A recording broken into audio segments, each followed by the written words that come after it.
여러분, 이 사건 조용히 넘어가면 안 됩니다.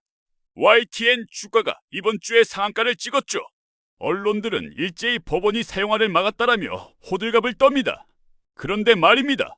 지금 언론이 보도하는 방식, 그리고 재판부가 내린 결정 내용을 제대로 들여다보면 이건 YTN 하나의 문제가 아니에요.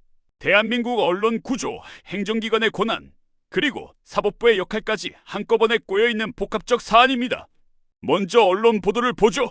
사용화 저지, 원점 회귀, 노조의 승리 이런 프레임이 쏟아집니다. 하지만 사실을 정확히 보면 법원은 노조의 소송을 각하했습니다. 노조는 애초에 당사자가 아니라고 본 겁니다. 즉, 노조의 정치적 주장이나 이념적 주장은 법원이 판단할 성질이 아니라는 거죠. 그럼 누가 이긴 걸까요?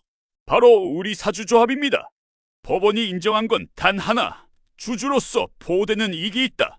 오직 이 이유만 받아들인 겁니다. 노조의 이념정치 논리는 단 1도 인정되지 않았어요. 하지만 언론은 이 사실을 감춥니다. 왜냐? 프레임을 만들어야 하기 때문입니다. 사용화 저지 정권, 언론 장악 저지 민주주의 승리.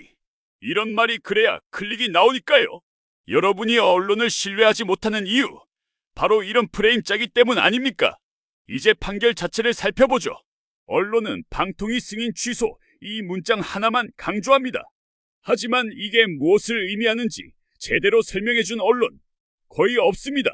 실제 판결의 핵심은 이것입니다. 유진그룹의 YTN 인수가 불법이다도 아니고 사용화를 막아야 한다도 아니고 YTN은 공영으로 남아야 한다도 아닙니다. 법원의 판단은 단 하나, 방통위의 행정 절차에 하자가 있으니 다시 판단해 오라. 즉 내용이 아니라 절차의 문제였던 겁니다.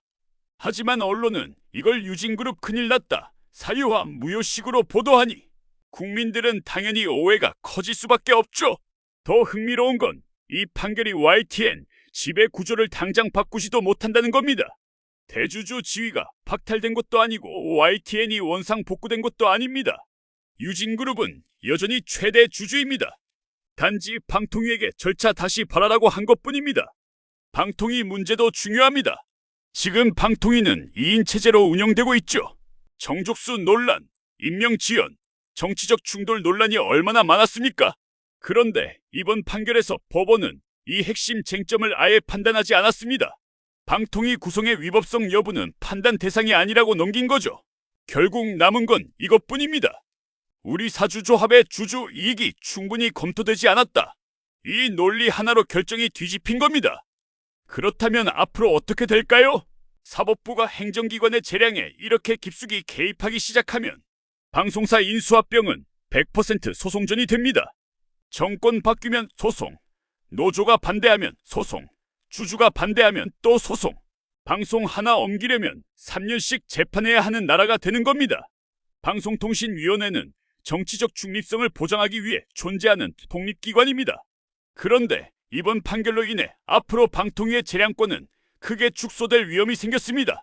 모든 판단이 주주 이익 침해 여부에 집중될 수밖에 없게 되죠.